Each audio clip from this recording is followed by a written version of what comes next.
Croeso chi yma i'r Gell. Mae'n edrych fel se ar fi'n gwawrio tu allan a mae'n braf cael eich cwmni chi ar fore fel hyn. Ond brynhawn ddoe, dyma Finnau a Gwennan yn penderfynu mynd am dro bach wedi cinio. Doedden ni ddim am fynd yn bell iawn, ond cyn mentro nôl I strydi mi fydde ryw hanner awr o awyr iach yn braf, yn enwedig gan fod yr haul yn gwenu, a hynny am y tro cyntaf ers ambell I ddiwrnod. Felly drawan ni I Borthaethwy, parcio'r car o dan bont Telford a cherdded I gyfeiriad Ynys Tysilio. Mae'r golygfeydd yn braf yma bob amser, ac ambell tro mi gymra I gamera efo fi, ond ddoe dyma adael hwnnw adref. Ac wrth gwrs, dyfaru mod I wedi gwneud hynny. Oherwydd wrth gerdded ar hyd y milefennau, be ddoth o fewn ychydig droedfeddi I ni oedd wiwer goch. A roedd y golen berffaith a hithenoedi mi fod wedi cael y llun clasurol hwnnw ohoni, gyda'i chynffon flewog a'i chot yn sgleinio yn yr haul. Wrth gwrs un o'r rhesymau dros dynnu llun o wiwer goch ydy bod o'n greadur mor dlws. Mae'n rhywbeth apelgar amdano'n does, yn enwedig o gael ei gymharu ar wiwer lwyd, gwywyr a fewnforiwyd o Ogledd America nôl yn y 4edd ganrif ar 15, ac sy'n cael ei chyfrif yn gyfrifol am ddisodli'r wiwer goch yn ein gwlad ni. Ac am fod y wiwer goch di bod yn greadur mor bryn, mae gweld yn ddigwyddiad arbennig. Ond rheswm arall dros dynnu llun fel hyn ydy profi yn bod ni wedi gweld y creadur, beth bynnag ydy o.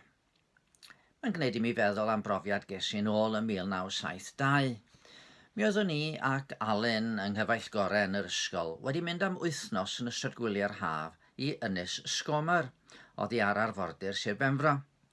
Roedden ni yno'n helpu'r wardeniad I ofalu am yr ynys sy'n warchodfa natur, am fod na nifer fawr o adar yno. Mae rhai yn nythu fel y pal, y puffin, a'r aderyn drycyn bach, y Manx shearwater. Ond hefyd mae yna adar mwy prin yn pasio trwodd wrth ymfudo. Ac ar yr hynnes, oedden ni'n gorau cael dŵr o ffynnon naturiol, rhyw bwll naturiol. Ac yn aml mi fydde yna adar i'w gweld o amgylch y ffynnon. Ac un o'r rhai prin hynny fydde'n dod oedd y rhegen ddŵr, water rail yn Saesneg, fel arfer un ar y tro. Fod yna amheuon fod yna fwy nag un i'w gweld yno weithiau, ond oedd neb wedi gweld dwy yno gyda'i gilydd. Rwan un diwrnod o'n I wedi mynd ar fy mhen fy hunan draw i'r guddfan oedd yn ymyl y ffynnon. A fe ddoth na regen ddŵr allan. Ac yna fe ddoth na un arall. Ac yna, oedd na drydedd wedi ymddangos, a chyn bo hir, oedd na 5 ohonyn nhw I gyd yr un amser yn rhyw gerdded o gwmpas y pwll yn edrych am ychydig o fwyd. Rwan, doedd neb yno efo fi yn ei gweld nhw. A phan adroddes I hyn i'r warden, nad oedd o'n gwadu be o'n I wedi weld, oedd hi'n gwbl amlwg I fod o'n ameng Gair I. Oedd o ddim am gymryd Gair I mewn gwirionedd. Mod I wedi gweld y 5 ohonyn nhw yno efo'i gilydd. Ond tasa gen I gamera, mi fyswn I wedi gallu cymryd llun, a phrofi mod I wedi gweld be o'n i'n honni. Ond fel ag yr oedd I, dim ond y Gair I oedd yno, a'r warden yn gorfod penderfynu os oedd Gair hogyn ysgol nad oedd o'n I adnabod yn ein credadwy. Wrth gwrs, mae yna fwy nag un rheswm dros gredu rhywun neu gredu rhywbeth yn does. A heddiw gyda'r feddalwedd ar y cyfrifiadur, fedrwch chi'n credu llun hyd yn oed yna fedrwch. Ond meddyliwch chi yn ôl am Thomas, y disgybl hwnnw. Pan ddoth o'i mewn i'r oruwch ystafell a disgyblion eraill yn deud fod Iesu wedi atgyfodi, a bod o wedi ymddangos yn eu plith nhw. Doedd o ddim am gymryd I Gair, oedd o eisiau prawf, oedd o eisiau gallu rhoi I fus yn y clwy. A doedd dim camerau yno I dynnu lluniau, a doedd ganddo ddim ond Gair y disgyblion I bwyso arno. Oedd o eisiau gweld dros dy fo I hunan. Ac fe gafodd wythnos i'w ddiweddarach, efo geiriau Iesu'n dod braidd fel cerydd. Medda Iesu wrth Thomas, estyn dy fus yma, edrych ar fy nwylo, estyn dy law a'i rhoi yn fy ystlys, a phaid a bod yn angredadyn, bydd yn gredadyn. Yna rai heddiw sy'n debyg iawn i'r amheuwr hwnnw'n does. Ond, nad oes gynddon ni ddim llun, mae yna resymau eraill dros gredu fod Iesu wedi atgyfodi. Gair pwy ydych chi am I gymryd? Pwy ydych chi'n meddwl byddech chi'n barod I gredu? Pwy fydde'n dystion dibynadwy? Mae gennych chi'r archoffeiriad a'r Sanhedrin. Ond da ni'n gwybod I bod nhw wedi cynllwynio I gael Iesu wedi arestio, ond ganol nos achos doedden nhw ddim eisiau I bobl wybod. Dyma nhw'n ei roed o ar brawf mewn rhyw kangaroo court oedd eisoes wedi penderfynu bod nhw am I ffeindio fo'n euog.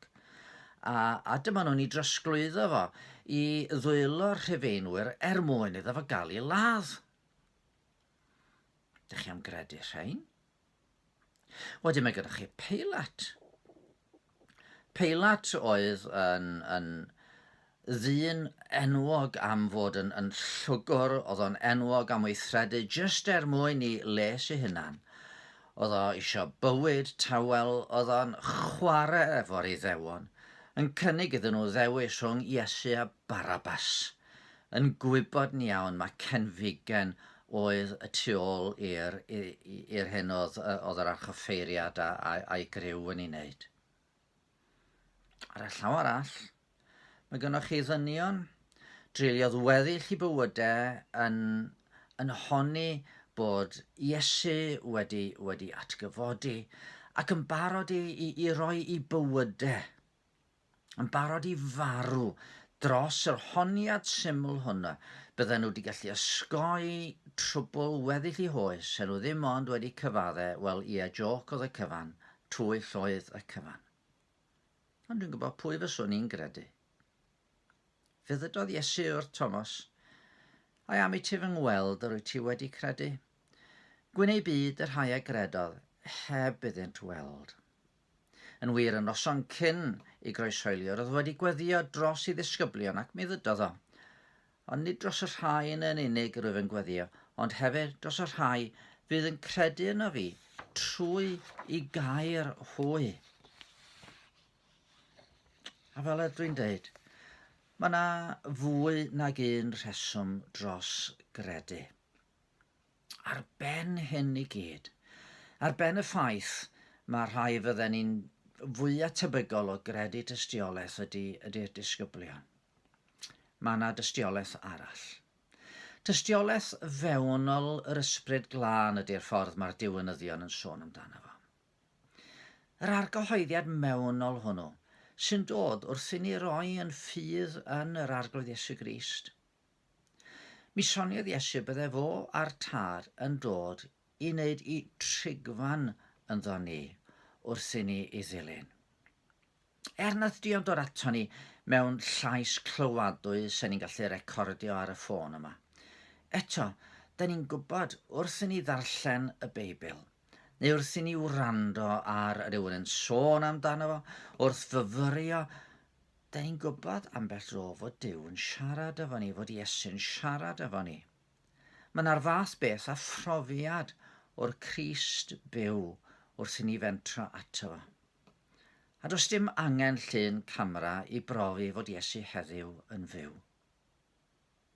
Mi nath Horaceus Bonar roi y profiad yma mewn emyn dwi'n hoff iawn ohoni.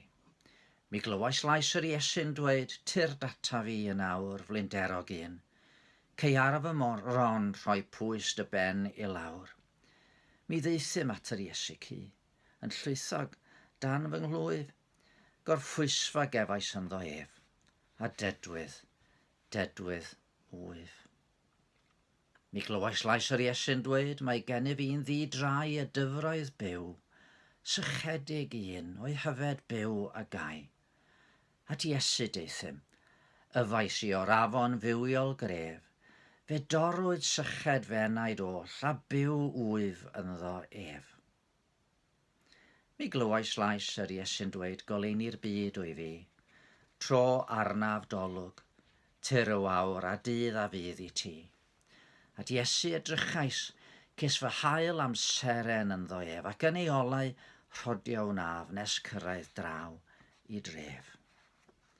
Yn y dyddiau ansicr ni, beth am ein unau eto, edrych, troi, ceisio Iesu, a chael cysur a chymorth o'i gwmni fo. Gadwch i ni weddio. Arglwydd yn Duw, diolch i ti am gyfle eto heddiw i droi oddi wrth y byd ac i gael ened fach i gofio dy fod ti yn fyw ac yn real ac yn agos at bob un ohono ni. Gad i ni glywed dy lais. Gad i ni weld yn harglwydd mewn rhyw ffordd trwy ffydd o ddiwn tad, y ffydd yr wyt ti'n gallu roi ni trwy'r ysbryd glân. Gad i ni brofi y cymorth, y nerth a'r cysur sydd yn dod trwy gwmni yn harglwydd Iesu Grist. Amen. O bydd croeso i chi ymuno efo ni dy Sul mae gynnon ni oed fach chydig bach yn wahanol bore Sul. Sul diogelu, dyn ni'n ei alw fo. A byddwn ni wrth yn bodd yn cael eich cwmni chi. A gymunwch efo fi dy llun nesos fydd Dyw'n caniatáu i ni fyfyrio unwaith eto fo'n gilydd. Pob bendith dros penwythnos.